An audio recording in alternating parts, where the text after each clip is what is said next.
ધોરણ 6 પ્રોજેક્ટ પ્રવૃત્તિ બુક.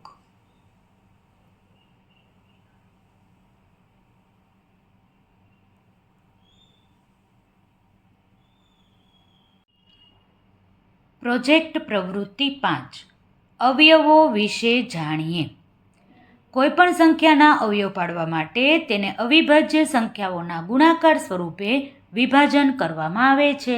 જેમ કે 20ના અવયવ 2 × 2 × 5 છે. તમે નીચે આપેલ કોઈપણ માસની તારીખોની નીચે આપેલ ઉદાહરણ મુજબ અવયવો પાડો.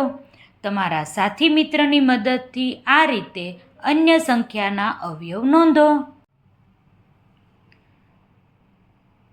તારીખ પહેલી છે. 1ના અવયવ પડે નહીં કારણ કે તે અવિભાજ્ય સંખ્યા છે. બીજી તારીખ તો 2ના અવયવ પડે 2 × 1. 3ના અવયવ પડશે 3 × 1. 4 માટે 2 × 2. 5 માટે 5 × 1. 6 ક્યાં આવશે ઘડિયામાં? 3 દુ 6, તેથી 3 × 2. 7 માટે 7 × 1. 8 ક્યાં આવશે? 2 × 2 × 2. 9 માટે શું લખી શકીએ? 3 × 3. 10 માટે આપણને આપેલું છે 5 × 2. 5 દુ 10. 11 છે, અવિભાજ્ય સંખ્યા છે, તેથી 11 માટે લખી શકીએ 11 × 1. 12 ક્યાં આવશે? 6 દુ 12 થશે, પણ 6ના પણ અવયવ પડશે તો 3 દુ 6, તેથી 12 માટે લખી શકીએ 3 × 2 × 2. 13 છે, અવિભાજ્ય સંખ્યા છે, તેથી 13 માટે લખીએ 13 × 1. 14 ક્યાં આવશે ઘડિયામાં? 7ના ઘડિયામાં આવશે. 7 દુ 14, તેથી 14 માટે લખીએ 7 × 2. 15 ક્યાં આવશે ઘડિયામાં? 5ના ઘડિયામાં. 5 તેરી 15, તેથી 15 માટે લખીએ 5 × 3. 16 માટે શું લખી શકીએ? 2 × 2 × 2 × 2. 2 દુ 4, 4 દુ 8, 8 દુ 16.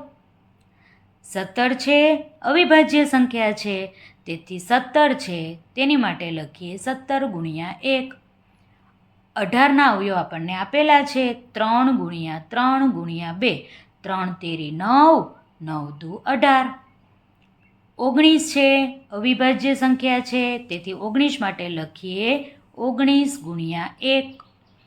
હવે આવ્યો 20નો વારો, તો 20 ક્યાં આવશે?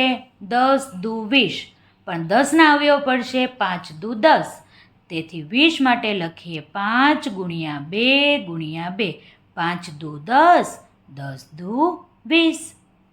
21 ક્યાં આવશે ઘડિયામાં? 7ના ઘડિયામાં આવશે. 7 તેરી 21, તેથી લખીએ 7 × 3. 22 ક્યાં આવશે? 11ના ઘડિયામાં, તેથી 11 × 2. 11 દુ 22. 23 ક્યાં આવશે? ક્યાંય ના આવે, અવિભાજ્ય સંખ્યા છે, તેથી લખીએ 23 × 1. 24 ક્યાં આવશે? 12 દુ 24 થશે. પાછા 12 ક્યાં આવે? તો 6 દુ 12 થશે. હજી 6 ક્યાં આવે? તો 3 દુ 6 થશે. તો 24ના અવયવો શું મળશે? 3 × 2 × 2 × 2. 3 દુ 6, 6 દુ 12, 12 દુ 24. હવે વારો આવ્યો 25નો. 25 25. 5 × 5. 26 ક્યાં મળે આપણને? 13ના ઘડિયામાં. 13 દુ 26, તેથી લખીએ 13 × 2. 27 ક્યાં મળે? 9 તેરી 27. 9 ક્યાં મળે?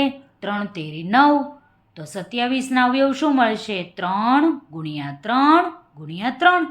3 તેરી 9, 9 તેરી 27. 28. 14 દુ 28 થાય, પણ 14 ક્યાં મળે? 7 દુ 14, તો શું લખી શકીએ? 7 × 2 × 2. 7 દુ 14, 14 દુ 28. 29. 29 અવિભાજ્ય અવયવ છે, તેથી 29ના અવયવ ક્યાંય ન મળે, તેથી લખીએ 29 × 1. 30. 15 દુ 30. 15 ક્યાં મળે? 5 તેરી 15, તેથી 30ના અવયવો મળશે 5 ગુણ્યા 3 ગુણ્યા 2 એટલે કે 5 તેરી 15, 15 દુ 30. 31. 31 છે અવિભાજ્ય સંખ્યા છે, તેથી 31ના અવયવ મળશે 31 ગુણ્યા 1.